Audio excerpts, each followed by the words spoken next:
почитувани гледачи на Отворена телевизија, здраво од Камената Дина. По повод втора година со ред од нула до култура. Со нас е Снежа Ристевска од општина Прилеп, како ќе дојде сектор за култура. Како се? Благодарам. Да, Снежана Ристевска, советник за култура. За жал нема ни сектор, ни одделение, ништо еден вработен. Меѓутоа, ајде сега веќе втора година од нула до култура, белки ќе порасни сектор и дека ќе се случуваат многу повеќе културни настани. Ова е супер дешавка. Се надевам. Кажи ни нешто повеќе втора година со ред, како се дојде до решение да се работи второ лето? Овој проект, како да го наречам, ова манифестација од нула до култура, веќе втора година е во програмата за култура на општина Прилеп. Искрено идејата дојде од еден наш сограѓанин кој што ова ни го предложи. Првен преку разговор, потоа и во писмена форма како проект, ние го прифативме. Општината одвои одреден дел финансиски средства за да го покрие, меѓутоа сепак не е доволно за нештото да, како што е замислено, да расте од година во година, но се надеваме на подобри времења и подобри финансиски услови за да може сето тоа да го надградиме.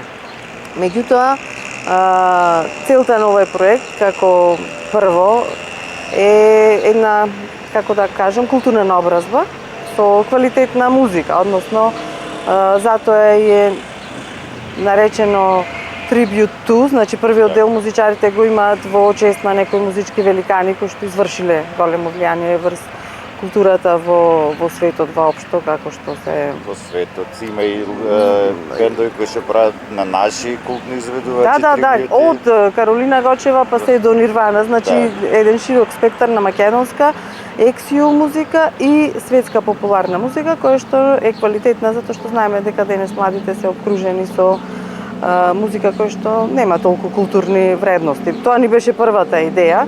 Секако втората е да се направи една промоција, да им се овозможи сцена на младите локални бендови, па и на некои веќе етаблирани.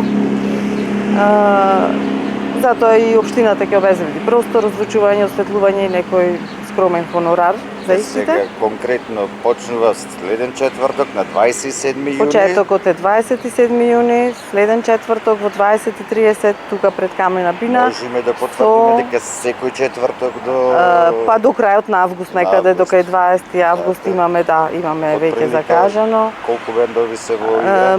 Минатата година беа 11 на концерти на па околу исто така, 10 сигурно. Сега уште е отворен конкурсот, значи има за уште 2 недели.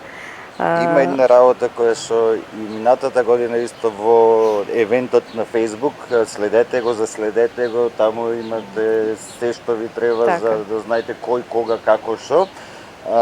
Али таму има една работа која што и лани годинава, доколку дозволат временските услови. На отворено се случува.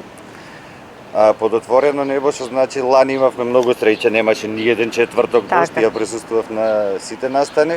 Беше навистина едно убаво освежување, особено постпандемиски ни дојде навистина на прилепчани како нешто многу добро. Дали се размислува во случај на неповолни временски услови за алтернативни решенија? Во случај на неповолни временски услови, јас мислам дека со заеднички договор на настапувачите доколку се слободни наредниот ден или ден претходно, ќе следиме прогнозата. Мислам дека е за отворено замислено, да можат сите граѓани, тоа е и третата цел на овој проект, значи да се обезбеди забава во летните денови за секој, па и случаен минувач кој што не го заследил, не дознал од медиумите, меѓутоа шетајќи ќе помини, ќе застани да ужива во концерт. Любителите на добрата музика и фановите прилепските бендови да не се секираат ако некој четврток не, тама ќе се случи во друг ден. Концертот секако ќе се одржи.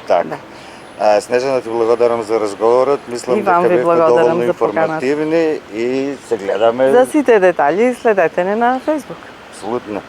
Фала ти, Милан. Чао. Чао.